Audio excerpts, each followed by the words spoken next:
ओम सर्वपितृ देवताभ्यो नमः। आप सभी का मेरे YouTube चैनल भक्ति सागर में पुनः स्वागत है। आज के अपने इस वीडियो में हम सर्वपितृ अमावस्या के विषय में बात करेंगे। जैसा कि हम सब जानते हैं, 17 सितंबर 2024 से श्राद्ध पक्ष का प्रारंभ हुआ था। अब पितरों की विदाई का समय निकट आ चुका है। हिंदू पंचांग के अनुसार हर साल आश्विन मास की कृष्ण पक्ष की अमावस्या तिथि को सर्वपितृ अमावस्या कहा जाता है। इसे हम महालया अमावस्या के नाम से भी जानते हैं, जो कि पितृपक्ष के अंत का प्रतीक है। इस दिन सभी ज्ञात अज्ञात पूर्वज जिनकी तिथि ज्ञात नहीं है या जिनकी तिथि पर उनका श्राद्ध करना भूल गए हैं, तो उन सभी का सर्वपितृ अमावस्या के दिन श्राद्ध करना चाहिए, क्योंकि ऐसी मान्यता है कि इस दिन सभी पितृ श्राद्धकर्ता के घर या जहाँ श्राद्ध कर्म किया जा रहा है वहाँ पर उपस्थित होते हैं। सर्वपितृ अमावस्या के दिन सभी पितरों का तर्पण श्राद्ध करना शुभ होता है। जिन जातकों को अपने पितरों की मृत्यु तिथि याद ना हो या भूलवश करना भूल गए हों, तो वह सर्वपितृ अमावस्या के दिन सबका श्राद्ध कर सकते हैं। इसी कारण इसे सर्वपितृ अमावस्या के नाम से जानते हैं। अमावस्या तिथि का प्रारंभ 1 अक्टूबर को रात 9:39 से होगा और अमावस्या तिथि का समापन 3 अक्टूबर को रात 12:18 पर होगा। उदया तिथि के अनुसार आश्विन अमावस्या 2 अक्टूबर को है। इसी दिन अमावस्या व्रत या सर्वपितृ अमावस्या व्रत रखा जाएगा। इसी दिन सभी श्राद्ध कर्मों का समापन किया जाएगा। 2 अक्टूबर को सूर्योदय 6:15 पर होगा तथा सूर्यास्त 6:06 पर होगा। ब्रह्म मुहूर्त 4:38 से 5:26 तक रहेगा तथा राहु काल 12:10 से 1:39 तक रहेगा। कृपया कोई भी शुभ कार्य करते समय या श्राद्ध कर्म करते समय राहु काल का ध्यान अवश्य रखें।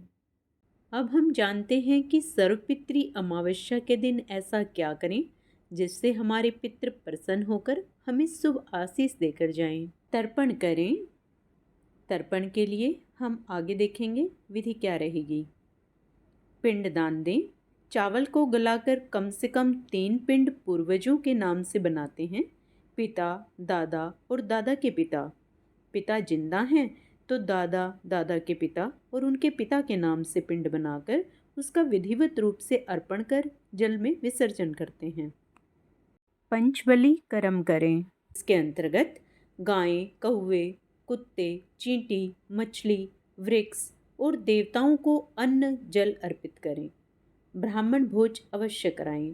ब्राह्मणों को भोजन नहीं करा सकते हैं तो जमाई, भांजे, मामा, नाती और कुल खानदान के सभी लोगों को अच्छे से पेट भर भोजन खिलाकर दक्षिणा जरूर दें।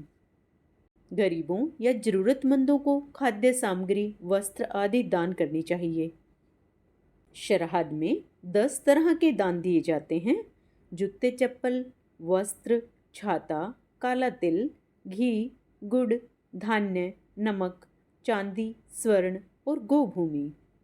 श्राद्ध में जो लोग भोजन कराने में असक्षम हों, उपरोक्त दान नहीं कर सकते हों, वे आमानन दान करते हैं।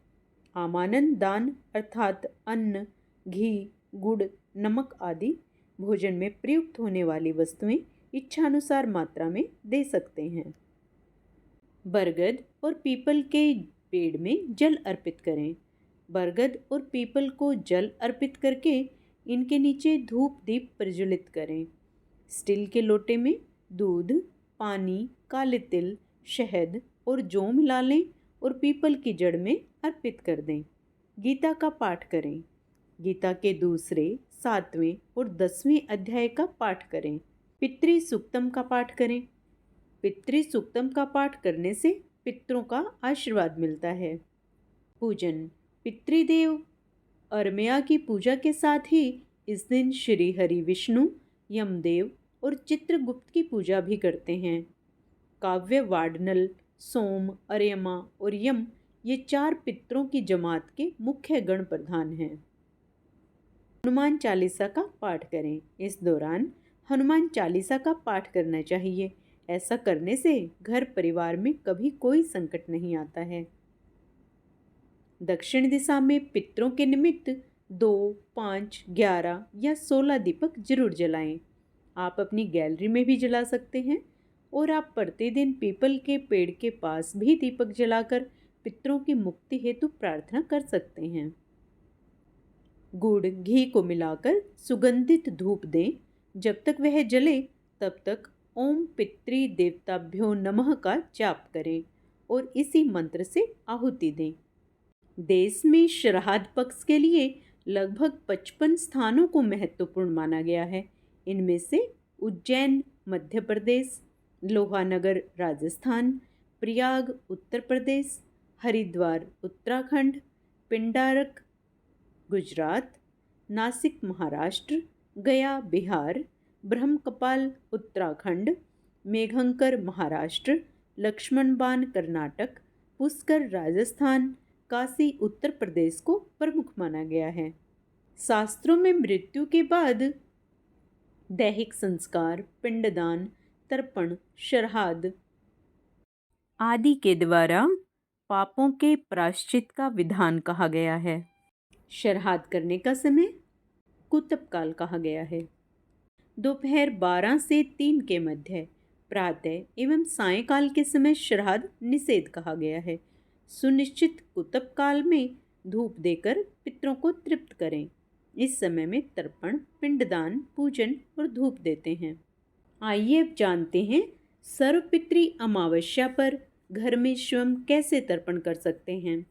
सर्वपितृ अमावस्या को सुबह जल्दी उठकर सभी कामों से निवृत्त होकर स्नान कर लें। इसके साथ ही पितरों की तृप्ति के लिए दान और श्राद्ध करने का संकल्प लें। इसके बाद सूर्य को अर्घ्य देने के साथ देवी देवता की पूजा कर लें।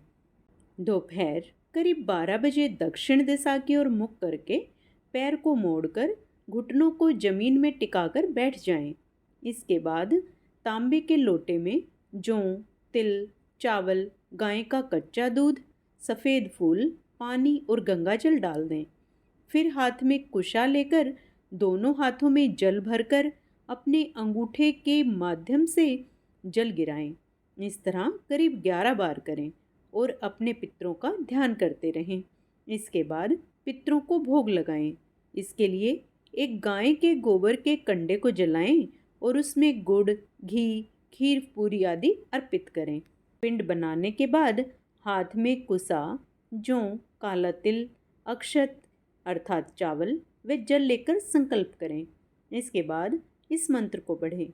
ओम अद्य श्रुति समृद्धि पुराणोक्त सर्व सांसारिक सुख समृद्धि प्राप्ति च वंश वृद्धि हेतु देव ऋषि मनुष्य पितृतर्पणम च अहम करिष्ये।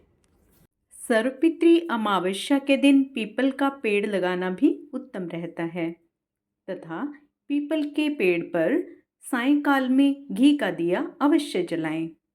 इस प्रकार से सर्वपितृ अमावस्या पर अच्छी प्रकार से अपने पितरों को विदाई देकर आप अपने पितरों का आशीर्वाद पूरे वर्ष के लिए प्राप्त कर सकते हैं। आशा करती हूँ आप सभी को मेरी वीडियो पसंद आई होगी। यदि वीडियो पसंद आती है तो लाइक अवश्य करें और ऐसी ही अन्य जानकारियाँ प्राप्त करने के लिए कृपया मेरे चैनल को सब्सक्राइब अवश्य करें। पितृदेव आप सभी पर अपनी कृपा सदा सर्वदा बनाए रखें।